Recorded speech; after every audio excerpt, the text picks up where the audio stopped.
Sarong Tanod, Gan Barangay, Igualdad, Naga City, nagpositibo sa ipigpapangalat na bulong basado sa pikundusir na surprise drug testing kan mga otoridad. Alagad nagpositibong tanod, negatibo subuot sa confirmatory testing, sigon sa kapitan kan barangay. Uyan report ni Jessica Calino. Sa request kan Barangay Igualdad, Naga City asin kan Naga City Dangerous Drugs Board, nagsagibunin surprise drug testing ang PDEA Camarines Sur sa mga barangay tanod asin barangay police kanasambitan ng lugar. Sinabayan man inikan pagpanaonin IEC materials kan ahensya para sa dagdag na kaaraman dapit sa illegal na droga.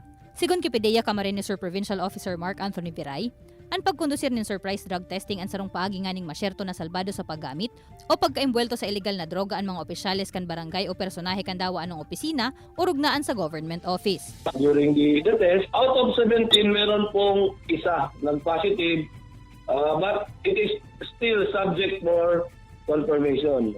Nasa lado naman subuot kan barangay kung ano ang sunod na aksyon nagigibuhon dapit digdi. Kaya sa parehong aldaw, dinaratulos ni Kapitan Antonio Galido sa Naga City Hospital ang imbueltong tanod para sa iyang confirmatory testing. Kung sa negatibo na ini sa pigtutubod ang shabu. Mahiligon po kayo sa magparatumar kung mga bulong-bulong po baga na minsan sa arthritis.